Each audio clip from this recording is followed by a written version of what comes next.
Bien, merci Seigneur pour ces moments que nous avons passés dans ta présence ce matin. Merci Saint-Esprit pour ta parole, qu'elle puisse parler à nos cœurs. Ta parole, c'est la plus haute autorité. C'est elle qui sépare l'âme de l'esprit.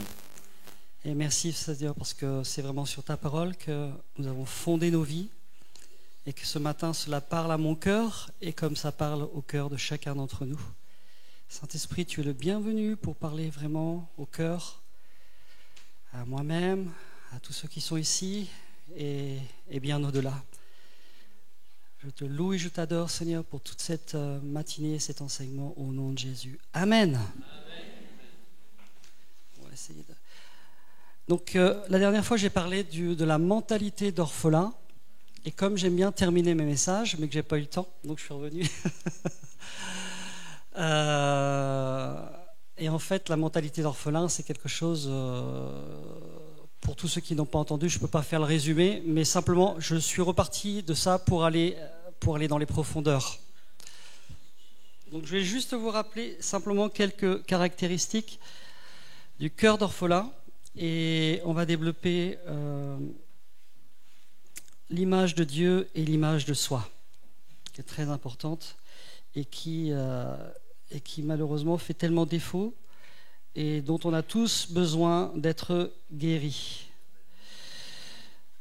Je vais prendre un passage de l'Écriture. Donc c'est la Genèse, chapitre 1, verset 26,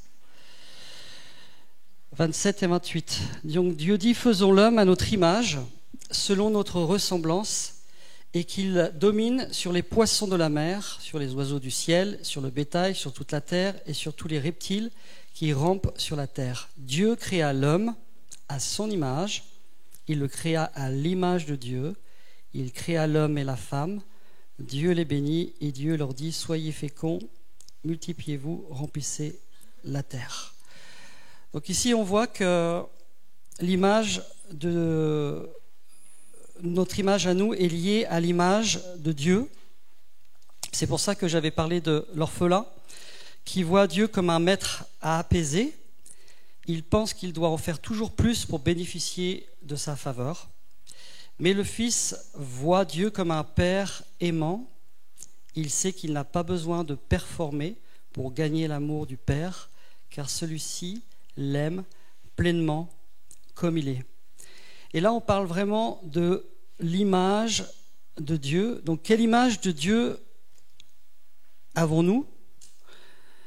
Quelle image avons-nous de Dieu ? Et souvent, l'image de Dieu est souvent reliée au Père.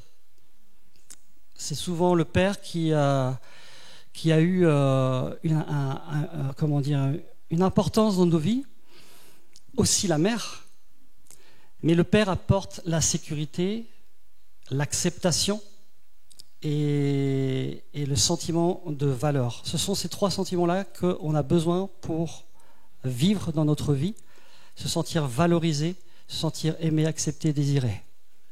Et ça, ce sont des sentiments qui sont très importants. Si on ne l'a pas eu dans la petite enfance, et je crois qu'on est beaucoup à ne pas avoir eu, on va développer des carences. Alors, je ne suis pas là pour faire de la psychologie, on est là pour parler de la parole de Dieu. Mais on va développer des carences, et ces carences-là vont avoir un impact dans nos vies, et surtout dans le service pour Dieu. Je crois que c'est un homme qui disait que, alors Jérôme et puis d'autres sont là pour me le confirmer, les Juifs, les Hébreux, lorsqu'ils donnaient leur vie à Jésus, là, je voudrais avoir les termes exacts, je crois que quand ils donnaient vraiment leur vie à Yeshua, ils les prenaient 3 jours et ils passaient tout au peigne fin, de la petite enfance jusqu'à l'âge adulte. 3 jours. Et les choses étaient réglées, en grande partie. Il y a des choses qui sont longues à régler, comme le sentiment d'acceptation, le sentiment d'adoption, d'avoir été adopté, de se sentir aimé par Dieu le Père, etc. Et donc, à partir de là, eh bien, les disciples de Christ pouvaient partir parce qu'il y avait des choses profondes et des fondements intérieurs qui étaient réglés. Et ça, le peuple israélien l'avait compris, les disciples de Christ l'avaient compris, et ils faisaient vraiment un travail intérieur, très important pour pouvoir continuer la suite. Sinon, on est face à quoi? On a des blocages importants. Et on ne comprend pas pourquoi on ne peut pas avancer avec le Seigneur, pourquoi ça fait 30 ans, 40 ans, je suis à Jésus et pourtant je n'avance pas dans ma vie spirituelle. On a l'impression qu'il y a des blocages qui n'ont pas été en fait réglés avec Dieu. Et on a plein d'outils aujourd'hui qui nous permettent de travailler sur ces choses qui sont tellement profondes. Notamment ce matin, on a parlé du rejet et j'en parlerai aussi. Et les outils, le meilleur outil, c'est le Saint-Esprit, parce qu'il vit en nous et lui, il sait les profondeurs de notre cœur. Il connaît les profondeurs de notre cœur. C'est le meilleur médecin. Alors je bénis Dieu aussi pour les gens qui vont voir aussi des psychologues, parce qu'il y a des gens, parfois, ils n'ont personne à qui parler et ils ont besoin de verbaliser. Mais verbaliser, c'est pas suffisant. Parce que vous savez, il y a des gens qui vont faire 7 ans, 8 ans, 10 ans de thérapie, mais malheureusement, il n'y a pas la solution. Et comme disait Coluche, ça va peut-être vous faire rire, mais c'est une belle image. Il disait, vous savez, les gens qui vont voir les psys, il ne les jugeait pas. Ils vont voir les psys, c'est un exemple, parce qu'ils font pipi au lit. 15 ans après, ils sont contents d'être sortis de la thérapie. Mais en fait, le problème n'est pas réglé. Ils sont contents de faire pipi au lit. En fait, ils sortent du psychiatre, mais la perspective a changé. Mais en fait, est-ce que ça a réglé le problème intérieur? Non. Voilà.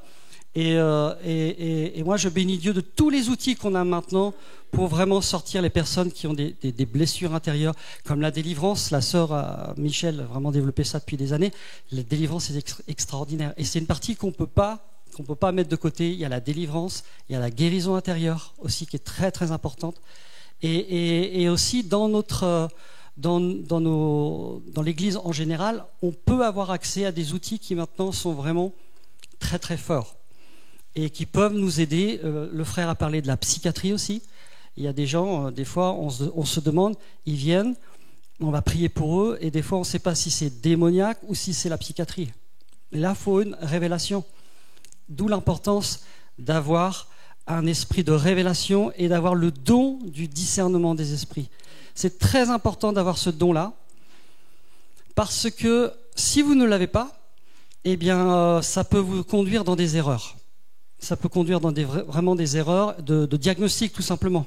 Et on est tous humains, on peut tous faire des erreurs, et puis on va prier pour quelqu'un pour chasser les démons. Finalement, la personne elle a peut-être simplement un problème mental qui n'a pas été réglé.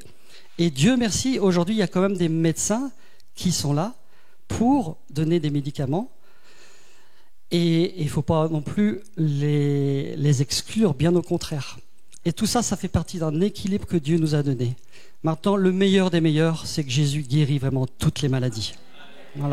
Voilà, c'est le meilleur des meilleurs, il n'y en a pas d'autre. Hein. Il n'y a aucune maladie que Jésus ne peut guérir. Aucune. Et c'est un honneur pour Jésus quand on prie pour les malades. C'est un honneur parce qu'en fait, on honore la souffrance qu'il a vécue pour nous. Vous savez, les épines qui ont ponté sa tête, c'était pour tous les problèmes que les gens ont d'ordre mental, d'ordre psychique ou autre. Voilà, parce que c'est par ces meurtrissures que nous sommes guéris. Voilà. Et je crois vraiment qu'il y a des guérisons qui sont tellement profondes et qui sont même... nous-mêmes, on ne sait pas faire. Mais pour le Saint-Esprit, c'est vraiment facile. C'est vraiment facile pour le Saint-Esprit de guérir ces personnes-là, qui sont des personnes comme vous et moi. Et dans mon entourage, j'ai beaucoup de personnes qui ont des soins psychiatriques, et je bénis Dieu pour ça. Mais je continue à prier pour la guérison, parce que j'ai entendu des témoignages, des gens qui étaient schizophrènes, ils ont été complètement guéris, des gens qui étaient bipolaires, qui ont été complètement guéris. Dieu est capable de changer un cerveau. Hein. Pour le Saint-Esprit, c'est facile. C'est très très facile. Et maintenant, ce qu'on a, c'est quand même l'avantage d'avoir l'IRM ou le scanner, et on peut voir ce qui se passe, par exemple, dans un cerveau d'une personne qui est malade. Et on voit bien la différence entre une personne qui est atteinte et quelqu'un qui n'est pas atteint. Donc tout ça, c'est bien lié à des problèmes de cellules, qui sont bien liés aussi à des problèmes de cerveau, et qui ne sont pas tout à fait, en norme. Notamment au niveau des cellules, ça fonctionne pas toujours, et du coup, voilà, grâce à la technologie maintenant et à toute la recherche médicale, on peut avoir accès à des données qu'on n'avait pas il y a 10, 20 ou 30 ans. Voilà. Donc je ne sais pas pourquoi je vous parlais de ça, mais je suis tombé, voilà, je me suis laissé conduire. Et je voudrais revenir sur le central, qui est donc l'image de Dieu qu'on peut avoir, qui est liée à l'image du Père. Donc la dernière fois, je voulais continuer, et puis Michel m'a dit, bon, maintenant on va prier. Donc je voudrais simplement continuer et vous donner des exemples pratiques de comment on peut, en tant qu'enfant, transposer notre personnalité sur l'image qu'on peut avoir de Dieu. Il faut savoir que ce que Dieu a créé, c'est pour ça que je vous ai parlé de la Genèse, tout ce qu'il a créé était bon. Et nous sommes des personnes que Dieu a créées et nous sommes le fruit de son amour. Parce que comme je l'ai déjà dit, Dieu est un Dieu qui partage. Et il avait un besoin, c'était de partager avec nous. En fait, il s'ennuyait tout seul. Il avait besoin de créer une famille. Voilà. Et nous sommes sa famille. Nous sommes sa famille. Et il veut créer une relation profonde et personnelle avec nous. Et ça, c'était son besoin. Quelle grâce que nous avons de pouvoir être réconciliés par Jésus-Christ avec le Père. C'est extraordinaire. Et ça, c'est tellement important qu'on le rencontre beaucoup dans le corps de Christ. Des gens qui n'ont pas réglé de problème avec le Père et avec la Mère aussi. Il y a eu des rejets, il y a eu etc. Mais il y a deux sortes de rejets. Ce matin, je partais, puis j'essayais de dire qu'est-ce que j'avais préparé mon message, tout simplement. Et puis, le mot m'est venu rejet. Alors, vite fait, j'ai pris un truc sur le rejet, j'ai pris un enseignement sur le rejet. Mais il y en a eu tellement ici que, voilà, on se laisse vraiment diriger. Mais le rejet aussi fait partie d'une formation que Dieu nous donne. On peut très bien ne pas le croire. Mais quand vous regardez le roi David, c'est quelqu'un qui a été rejeté, le plus rejeté, je crois, de toute la Bible, où il y en a d'autres, il y a eu Moïse, etc. Et le rejet, ça a été jusqu'à la fin de sa vie. C'est pas bon, on a un ou deux rejets comme ça dans nos vies, mais jusqu'à la fin de sa vie, il a été rejeté. Mais l'attitude qu'il a eue, c'est ce qui a fait la différence. Ou bien il devenait un Absalom, ou bien il restait le roi David. Et il a changé son cœur. Et la différence, c'est parce qu'il avait sa relation avec le Père. Il savait que le rejet était formateur et que ça allait l'approcher de Dieu. Et tous, plus ou moins, on souffre du rejet corporel, du rejet de l'âme, du rejet des manques qu'on a eus. Donc ce matin, je vais simplement vous donner quelques exemples de pères que vous avez eus et de pères que vous n'avez pas eus. Et peut-être certains ou certaines vont se retrouver dans ce que je vais dire. Voilà. Alors, je voulais un bel ordinateur, mais je l'aurai. Donc je suis encore avec mes petites feuilles. Voilà. Donc imaginez un enfant de 7, 8 ans, ou même avant, qui n'a connu que rejet et sévices de la part d'un père. C'est un enfant qui aime son papa profondément. Et au catéchisme, comme par exemple en France, on sait bien que la religion qui domine, c'est le catholicisme, on est tous issus de ça. Elle va apprendre que Dieu est son Père céleste. Donc, quelle sera la perception de Dieu, donc de lui, se basant sur son expérience avec son Père naturel? Elle verra Dieu comme une personne instable qui la rejette, la brutalise et à qui on ne peut pas faire confiance. Vous voyez comment le départ est très important. Et il y a quelques cas que je peux vous parler ce matin. Si par exemple votre père était distant, froid et indifférent, et s'il n'intervenait pas pour vous, vous pourrez attribuer à Dieu ces mêmes caractéristiques. En conséquence, vous avez l'impression que vous êtes indigne de bénéficier de l'intervention de Dieu dans votre vie. Vous trouvez difficile de vous rapprocher de Dieu parce que vous pensez qu'il se désintéresse de vos besoins et vos désirs. Il y en a beaucoup, et c'est un mensonge puisque Dieu nous aime tellement qu'il connaît le nombre de cheveux qu'on a sur notre tête.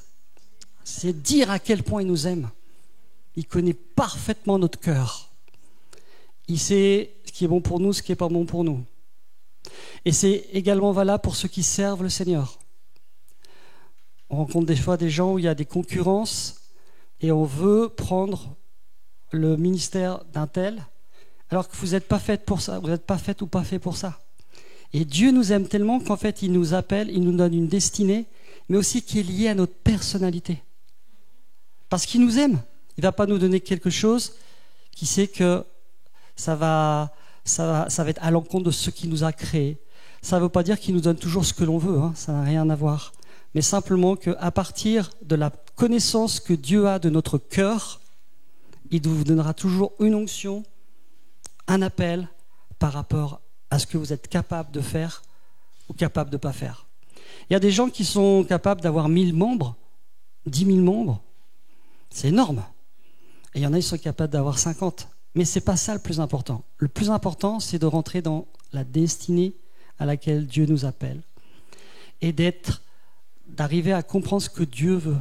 Comme je disais une fois ici, on peut très bien aller à l'extérieur boire une bière ou faire ce que vous voulez. Dieu n'est pas contre le fait qu'on aille boire des bières. Au contraire, c'est un moyen d'évangéliser. Je connais un homme qui fait que ça. Il va beaucoup dans les bars. Il évangélise super. Mais des fois, je lui dis...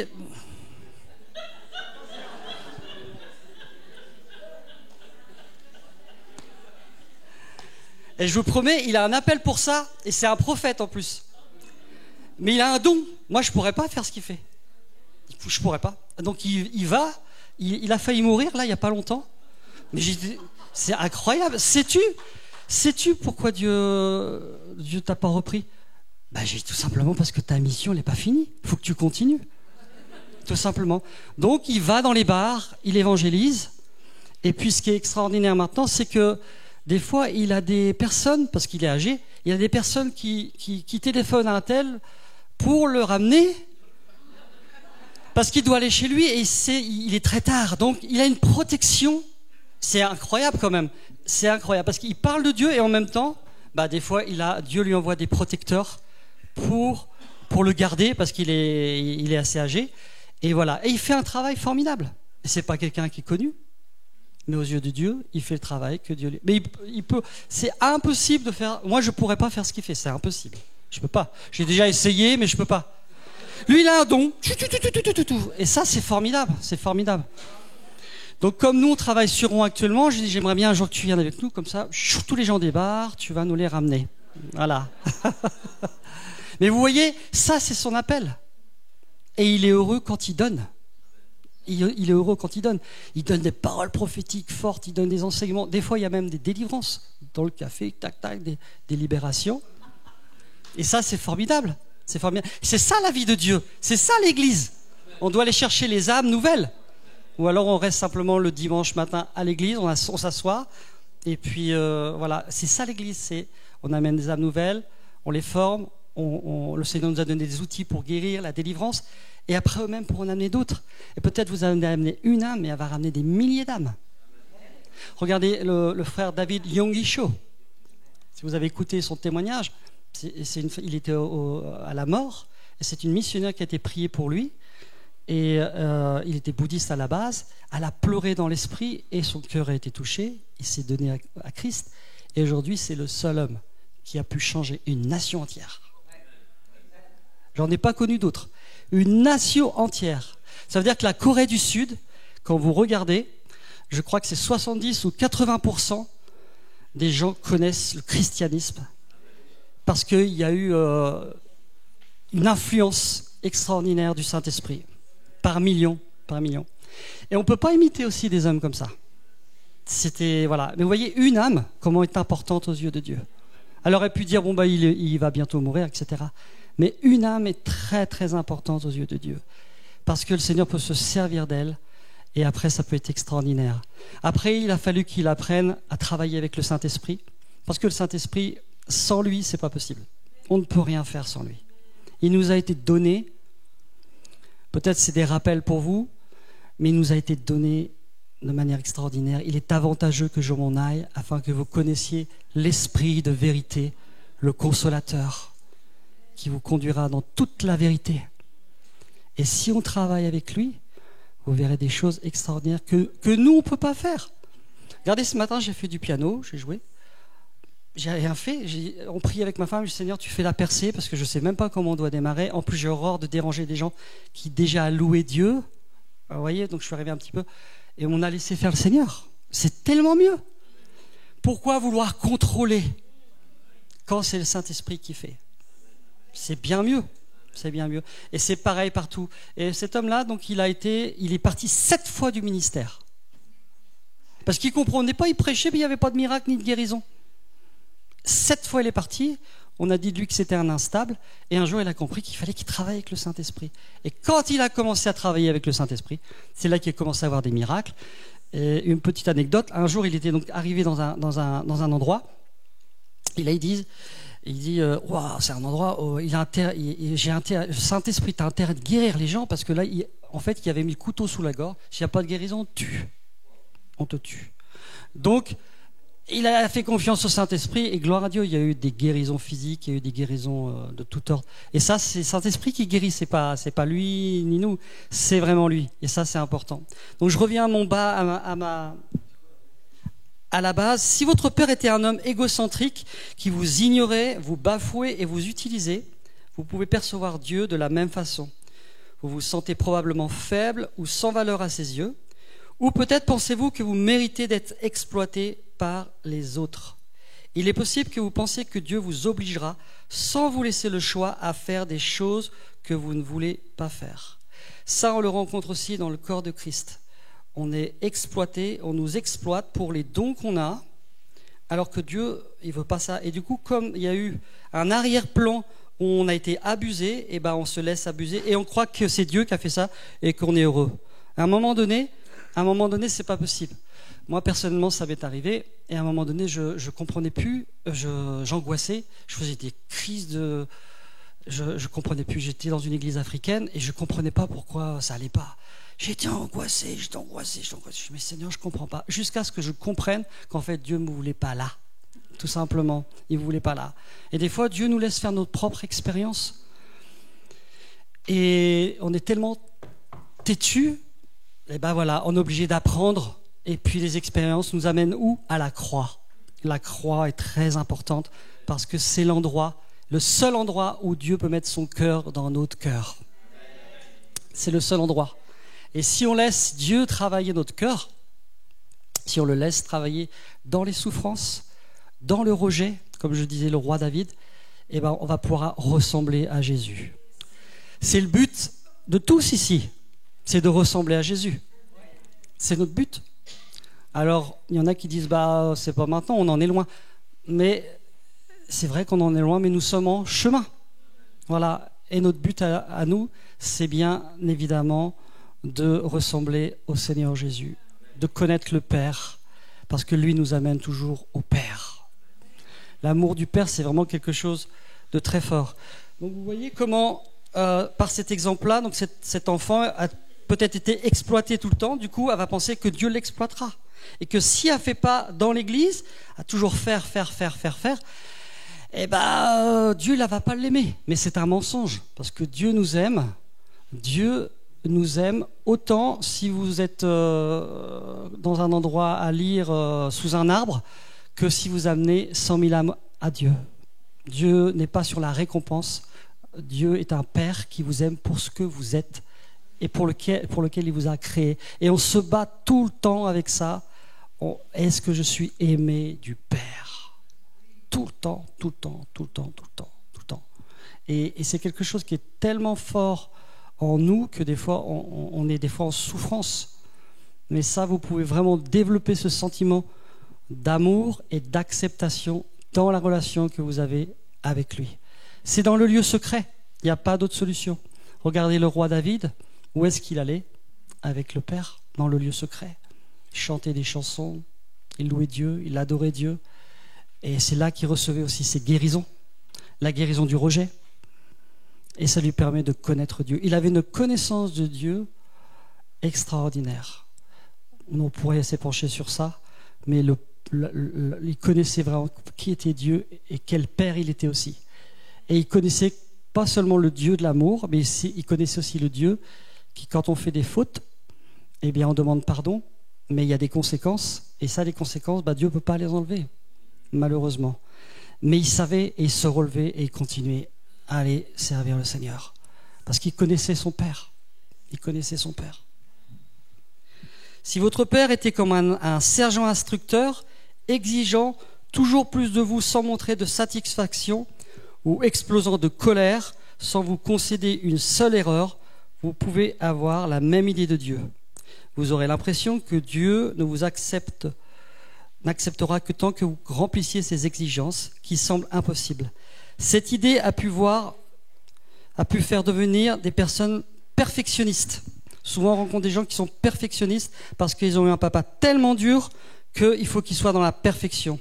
Si votre père était un faible et que vous ne pouviez pas compter sur lui pour vous aider ou vous défendre, votre idée de Dieu est sans doute celle d'un être faible. Vous croirez que vous n'êtes pas digne de l'aide et du réconfort de Dieu ou qu'il est incapable de vous aider.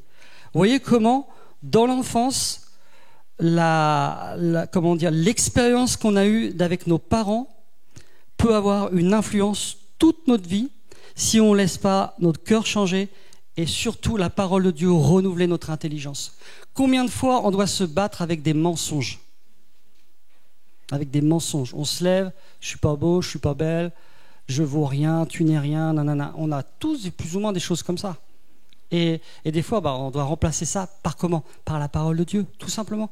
Cherchez un verset qui dit le contraire de ce que vous pensez. Et la vérité va vous rendre libre.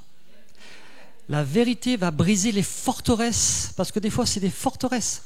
Je faisais la relation d'aide avec un homme qui a une trentaine d'années, et puis j'étais en train de parler de l'image de lui, et puis on parlait de l'image de Dieu, l'image de lui. Je fais de la relation d'aide, et puis donc, on parle ensemble et tout. Et puis je dis, mais en fait, t'as quelle image de toi ? Mais dis-moi, ça va bien, je suis beau, je suis bien, je n'ai pas de problème. J'ai une très forte image de moi-même. Comme tout le monde, je fais des bêtises, mais voilà. Et au fond de moi-même, c'est comme si le Saint-Esprit me disait, en fait, il est en train de dire le contraire de ce qu'il est. Parce que des fois, c'est tellement profond, inconsciemment, qu'on ne s'en rend même pas compte. Voilà.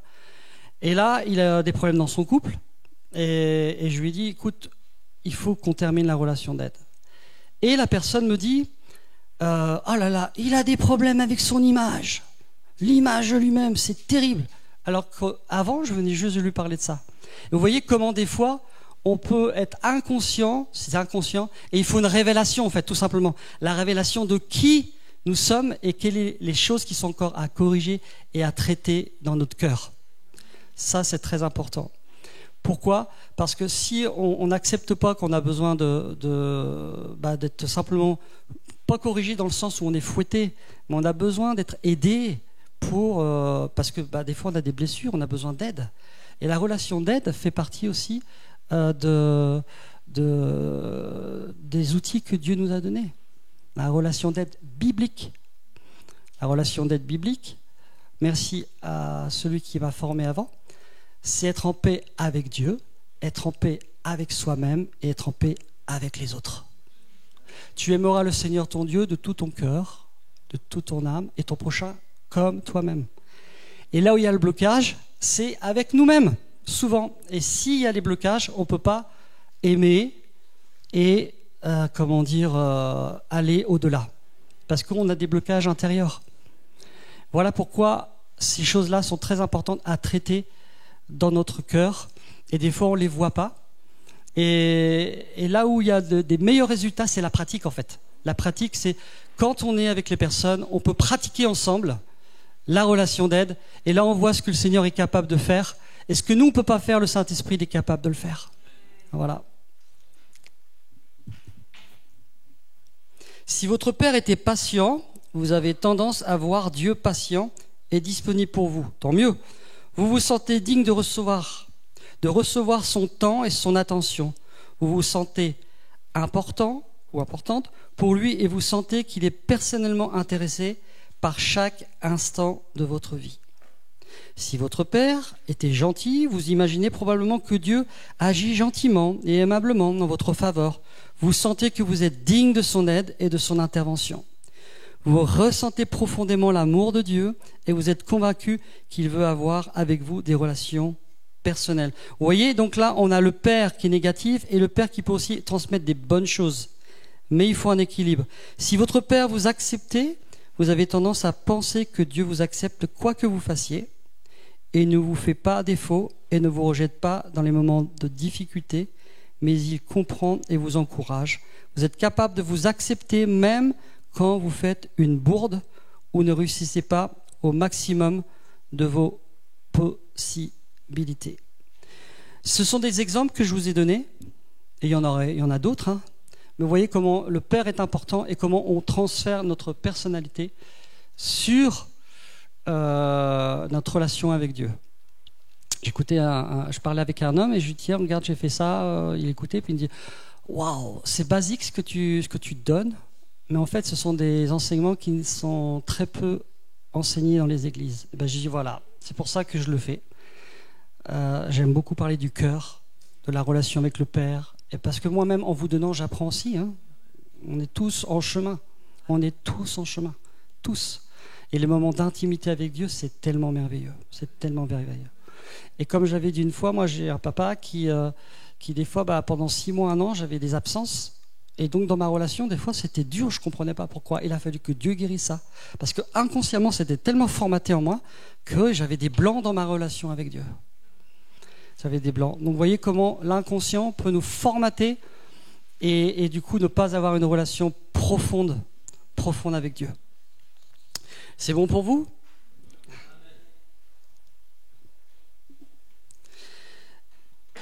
Ce qui se passe aussi souvent, quand on n'a pas réglé les problèmes avec le Père, c'est qu'on est un peu, on va dire, esclave de ce que les autres pensent de nous. Écoutez bien ça. Jugez votre comportement par rapport aux réactions des autres. Faites de vous leur prisonnier ou leur prisonnière. Vous finissez par dire ce que vous pensez que les autres veulent que vous disiez, être ce qu'ils veulent que vous soyez et faire ce qu'ils veulent que vous fassiez. En fait, on vit par rapport à ce que les autres disent de nous. Il y a quelqu'un, une personne qui a une grande influence sur la terre, pour le Seigneur, et il y a un frère qui a été le voir avant sa mort et il lui a dit une parole. Il a dit cherche toujours la faveur de Dieu. Et chercher la faveur de Dieu, ça peut vous amener à des contre-courants. Vous allez carrément dans le contre-courant de ce que les autres vont dire. Et si vous ne savez pas que Dieu a mis une faveur et que Dieu est pleinement d'accord avec vous, eh ben, vous allez dépendre des avis des autres. Une fois, il y avait un pasteur comme ça, il faisait le culte en fonction de ce que disait le peuple. Alors, un dimanche, c'était comme ça, un autre dimanche, c'était comme ça, un autre dimanche, c'était comme ça. Et après, avec le temps, j'ai réfléchi, en fait, il ne dépendait pas de ce que Dieu pouvait lui dire ou le Saint-Esprit voulait lui dire. Même si ça ne plaît pas, vous pouvez perdre 80 personnes, mais faire ce que Dieu demande. C'est plus important que tout. Et du coup, en fait, le pasteur, voilà, il faisait, puis finalement, l'église, elle a fermé, finalement. Vous voyez, on ne peut pas faire en fonction de ce que les gens veulent. C'est pas possible. C'est pas possible de faire ça parce que Dieu nous a donné des directions et même si ça va à l'encontre, il sait pourquoi il nous donne des directions. Il sait pourquoi il nous donne des directions. Et ça, c'est aussi très important de savoir qu'on doit chercher la faveur du Seigneur plutôt que la faveur des hommes. C'est pas à ma sœur Michel que je vais dire ça, qui a toujours cherché la faveur de Dieu. Et d'autres ici, hein. Voilà, et d'autres ici, cherchez la faveur de Dieu. Et ça va à l'encontre, mais cherchez sa faveur. Si vous êtes sûr de ce que Dieu vous a dit, faites. Après, vous pouvez aussi avoir des frères et des sœurs qui sont autour de vous, qui peuvent vous conseiller, vous dire, voilà, je pense ça. Mais si vraiment vous avez une relation profonde avec Dieu, vous savez au fond de vous-même. Souvent, moi, Dieu me parle par conviction. Il y en a, ils ont des pensées, il y en a, c'est la parole de Dieu.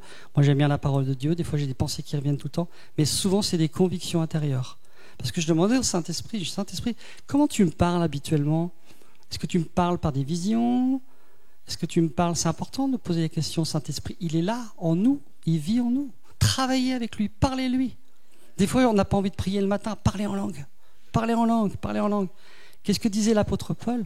Je rends grâce à Dieu de ce que je parle en langue plus que vous. Pourquoi? Parce que le parler en langue nous amène dans les choses de l'esprit et pas dans l'âme.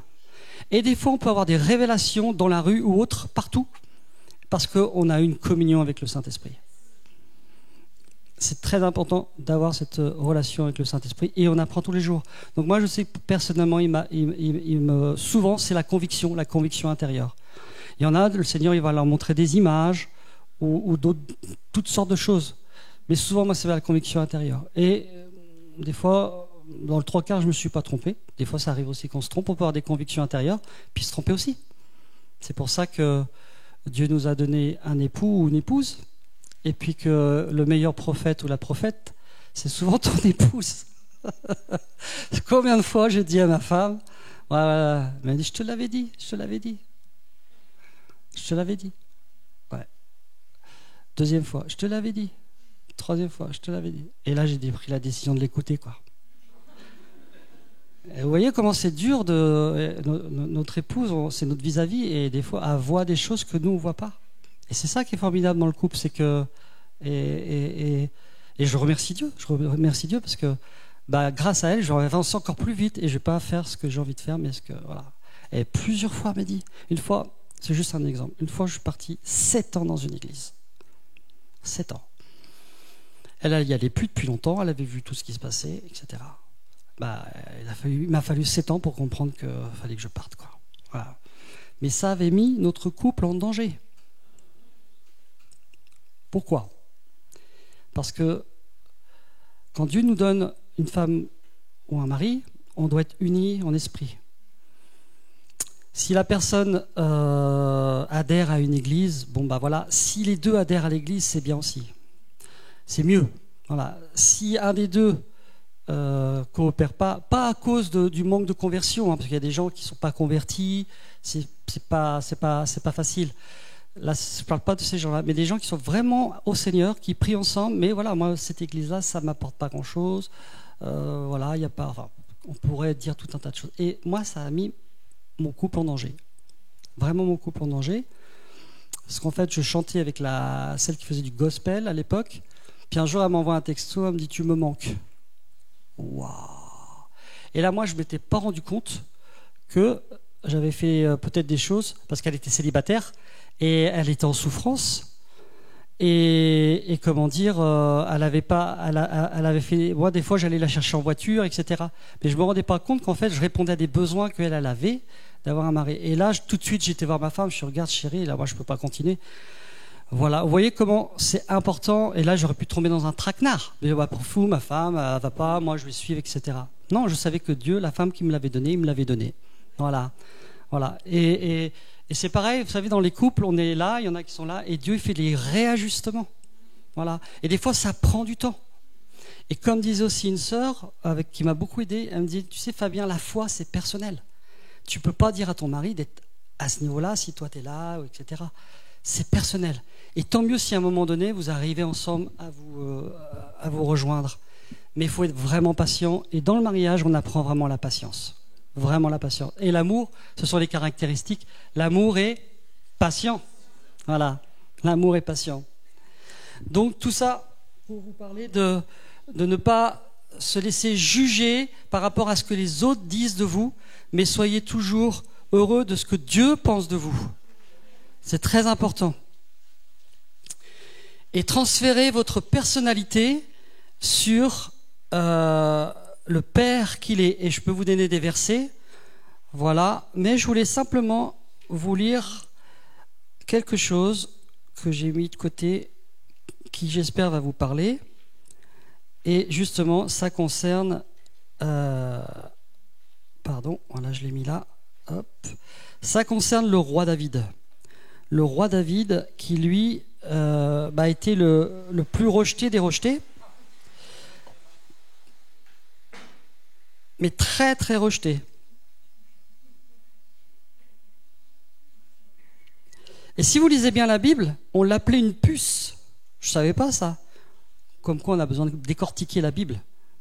Et peut-être les experts qui sont ici, ils vont nous dire c'est vrai. Peut-être David ne serait-il jamais né si la femme d'Ésaïe avait connu nos méthodes modernes de contraception, car il y avait déjà 7 garçons. D'accord ? Mais enfin, il était là, lui le Benjamin, la quantité négligeable. C'était le petit dernier. Lorsque Samuel est envoyé vers Ésaïe pour oindre roi un de ses fils, les 7 frères lui sont présentés. Pour ceux qui connaissent un petit peu, c'était pas eux que le Seigneur voulait. Il ne vient même pas à l'idée d'Ésaïe d'appeler son propre fils, David, son père. Son père appelle même pas son dernier des fils. Vous vous rendez compte ? Le rejet même du père. C'est fou. Parce que pour lui, peut-être que ses fils étaient plus costauds, plus forts, plus ceci, plus cela, avec des caractéristiques plus forts, des potentiels peut-être plus forts, etc. Mais déjà, là, on voit le rejet du père. Si vous lisez l'histoire de David, c'est le rejet du père. Cela montre le peu de cas qu'il faisait de son 8e fils. Juste bon à garder les brebis, notez-le, mépris de cette phrase, il reste encore le plus jeune, mais il fait paître les brebis.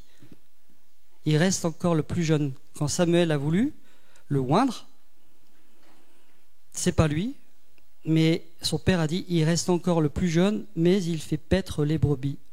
Donc je ne sais pas si faire paître les brebis, c'était une besogne malsaine ou petite, je ne sais pas du tout. Bon, il restait encore, voilà. David a certainement dû souffrir de cette situation.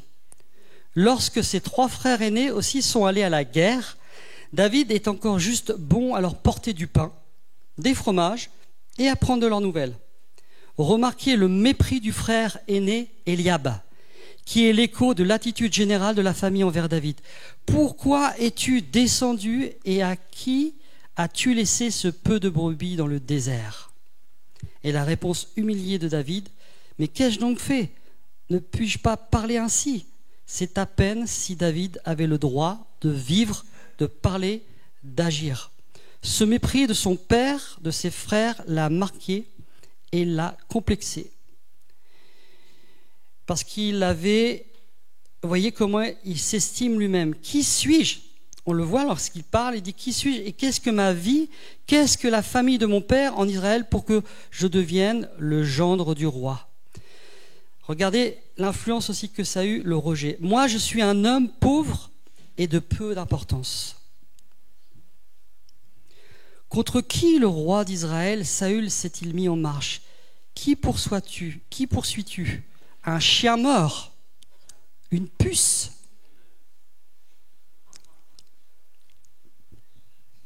Ils se voyaient comme une puce. Car le roi d'Israël s'est mis en marche pour chercher une puce. Donc David se voyait comme une puce. Sa famille l'avait sans doute surnommé ainsi. Dieu, lui, au-delà de ses parents, le voyait comme un roi. Il l'avait désiré, il l'avait choisi, il l'avait élu.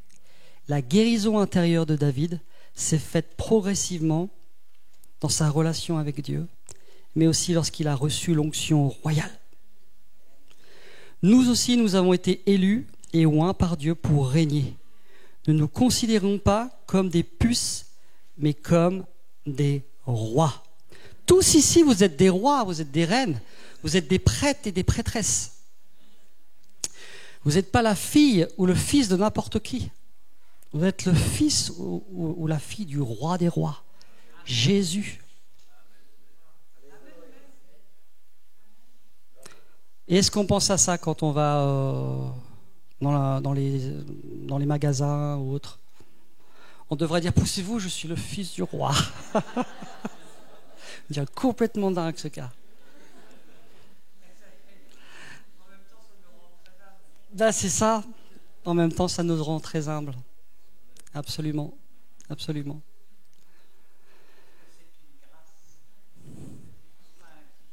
Tout est grâce.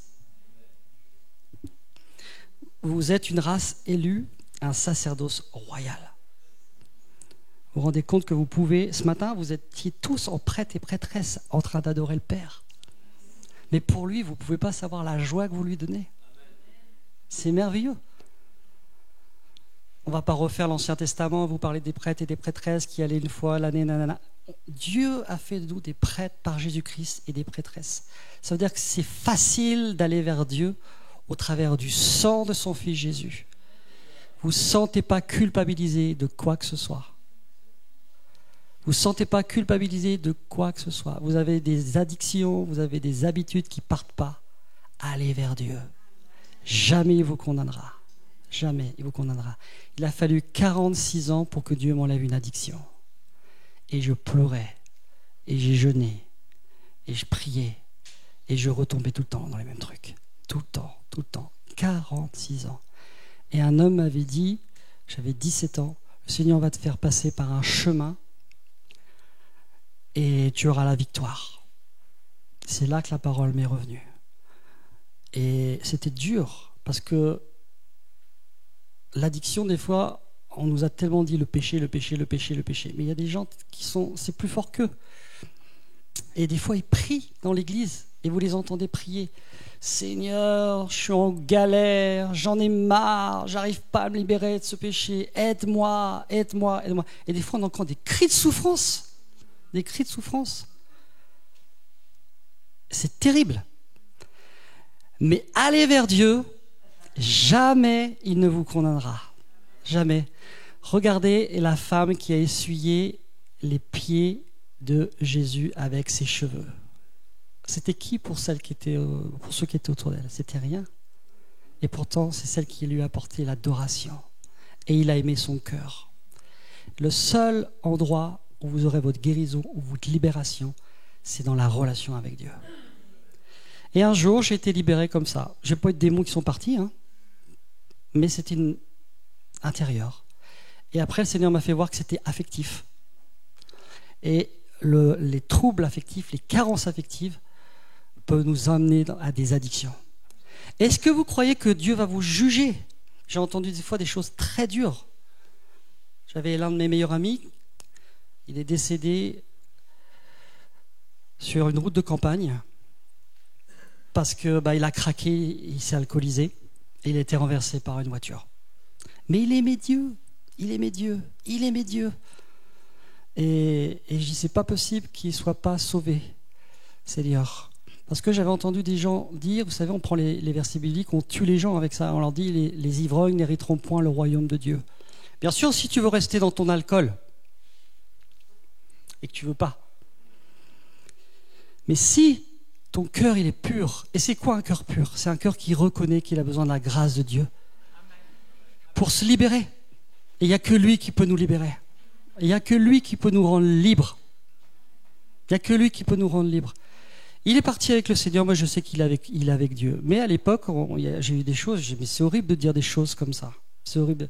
Pourquoi? Parce qu'on juge selon l'apparence et pas selon le cœur. Qui sommes-nous pour juger? Vous avez des gens qui ont souffert toute leur vie avec des choses terribles, et même encore maintenant, et même des gens qui sont dans le ministère puis ils disent rien. Et Dieu, ils crient à Dieu pour leur guérison, et Dieu le fait. À un moment donné, Dieu le fait. Parce qu'il nous aime. Et la meilleure des guérisons que vous aurez, ça sera dans sa relation avec lui. Dans la relation avec lui. Pourquoi? Parce que lui déverse des onctions d'amour, des onctions de joie. Ce matin, j'étais dans la joie. Et comment dire, quand l'onction de joie vient sur moi, j'aime beaucoup parce que je ne suis pas quelqu'un... ma femme pourra vous le dire, des fois j'ai des moments de mélancolie, de tristesse. Mais en allant vers Dieu, le Seigneur a mis la joie. Vous voyez comment Dieu est grand? Et des fois je me suis trouvé en séminaire, je commence à faire un chant et je ne pouvais plus m'arrêter de rire. Je riais. Toi aussi tu as reçu une guérison ce matin. Je riais. Et ça allait à l'encontre de la dépression. Ça allait à l'encontre de mes émotions négatives. Parce que je laissais le Saint-Esprit faire. Et le frère qui était avec nous, il a pu opérer dans le ministère. Et ça a débloqué l'atmosphère. Une fois séparés, en plein live. Je me dis, mais qu'est-ce qui m'arrive? Je pouvais plus. C'était un bain de joie. Je pleurais, je rigolais. On ne peut pas forcer ça. On ne peut pas forcer ça. Et on sait que ce sont des choses célestes. Ce sont des choses célestes. Et Dieu veut guérir le cœur par la joie. Ça, c'est formidable. Pourquoi? Parce qu'il nous donne une huile de joie au lieu du deuil, tout simplement. Un vêtement de joie, un vêtement de louange au lieu du deuil.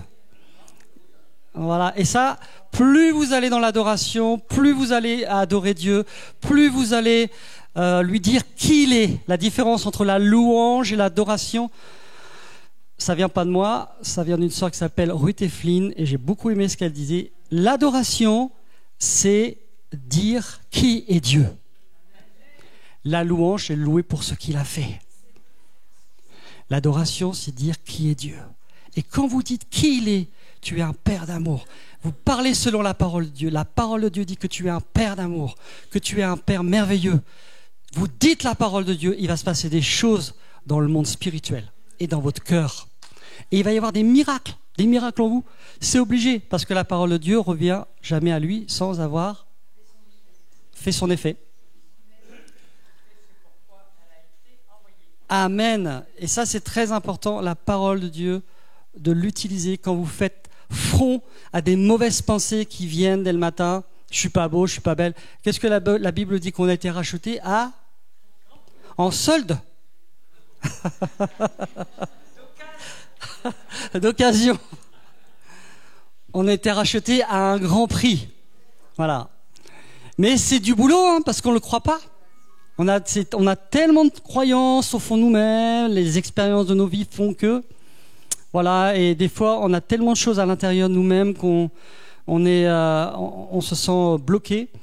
Et je vais terminer par, puisqu'il me reste un quart d'heure, je termine avec la parole de Dieu. Donc Dieu est un Père merveilleux. Il est le Père aimant et attentionné qui s'intéresse aux détails intimes de notre vie. Pour ceux qui veulent des versets, Matthieu 6, 25, 34. Il est le Père qui ne nous abandonnera jamais. Je dis bien jamais. Oui, mais je ne sens pas qu'il est là. Mais la Bible dit qu'il ne te l'abandonnera jamais. Souvent, on est lié par nos sens et ce qu'on ressent. Mais la parole de Dieu doit être... On doit la manger, la mettre dans notre cœur. Et si vous la proclamez, vous allez voir, vous n'allez pas vous sentir abandonné. Et des fois, ça demandera du temps et de l'acceptation. La parole de Dieu nous parle de l'esprit d'adoption aussi. On a été adoptés. J'ai entendu le témoignage d'une sœur, très vite, qui a pleuré pendant 2 heures parce qu'elle a senti le sentiment d'adoption sur elle, qu'elle était adoptée par son père. Et pourtant, elle avait 30-40 ans de conversion. Vous voyez, je ne vais pas m'arrêter à tous les versets bibliques. Il est près de nous dans les bonnes comme dans les mauvaises circonstances. C'est la parole de Dieu qui le dit, Hébreux 13, 5. Il est le Créateur toujours à l'œuvre de l'univers. Il est mort pour soigner nos maladies, notre peine et notre douleur. Il a détruit la puissance de la mort, Luc 24, 6. Il a donné l'égalité aux races et aux sexes, Galates 3, 28. Il est accessible comment? Par la prière. Il connaît nos besoins. Il est accessible par la prière, Jean 14, 13. Il connaît nos besoins, Ésaïe 65, 24. Il nous a créés pour vivre une relation éternelle avec lui. Ça, c'est merveilleux. Il nous estime. Il ne nous condamne pas. Vous ne pouvez pas savoir ça, c'est comment c'est fort. Quand vous en avez marre à cause de certaines choses qui ne partent pas, vous savez que Dieu vous ne condamne pas. Dès l'instant où vous lui dites, pour lui c'est fini. Si tu confesses de ta bouche, si nous confessons nos péchés, il est fidèle et juste pour nous les pardonner. Dieu estime et encourage nos progrès, toujours. Il nous réconforte. 2 Corinthiens 1, 3, 5. Il nous rend plus forts par son esprit, Éphésiens 3, 16. Il nous délivre du péché, Hébreux 10, 17, 22. Il est de notre côté, Romains 8, 31. Il est toujours disponible pour nous, Romains 8, 38, 39. Il est un Dieu d'espoir. On a besoin d'un Dieu d'espoir. Dans les temps dans lesquels on vit, quand on voit ce qui se passe dans le monde, nous avons un Dieu d'espoir. Il vient en aide à ceux qui sont tentés, Hébreux 2, 17, 18. Il nous donne la force de nous libérer de la tentation. Ça, je me suis battu avec ce verset. Je dis, Seigneur, tu as dit que tu nous donnes la force de nous libérer de la tentation. Alors libère-moi. Ça venait jamais. Jusqu'au jour où c'est venu, parce que j'y ai cru et j'ai proclamé la guérison. La guérison est venue, certainement la nuit, je ne me suis même pas rendu compte. Et c'est venu tout seul. Mais ça a pris du temps. Ça a pris du temps. Donc ne vous découragez surtout pas.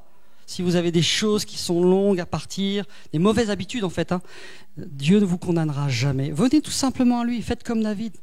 Le roi David, c'était celui qui priait, qui louait Dieu et qui déversait son cœur. Voilà, Seigneur, je ne comprends pas pourquoi j'ai encore ça dans ma vie, j'ai encore ça dans ma vie. Et vous allez voir comment Dieu va déverser son amour dans vos cœurs. Il est le Seigneur du temps, il veut que nous soyons libres, il est le Seigneur du temps et de l'éternité. Amen. Il est si facile de rendre Dieu responsable de nos problèmes et de ce que nous ressentons à notre sujet. Mais Dieu n'est pas le problème, c'est plutôt notre fausse perception de lui qui bloque la réalité de ce qu'il est. La question que je peux vous donner ce matin, avant de partir manger, quelle est votre perception de Dieu? Sur quoi est-elle basée? La conduite d'un parent à votre égard? Un adulte qui a compté dans votre vie? Même les instituteurs, les gens qui ont été importants dans notre vie quand on était petit, des fois on peut avoir été blessé par eux. Ce qu'un pasteur vous a dit ou ce que la Bible dit de vous. La victoire, elle est là. Tout simplement, qu'est-ce que la Bible dit de nous? Voilà. Nous sommes des créatures merveilleuses. Et il nous libère. Et il nous aime profondément. Soyez bénis.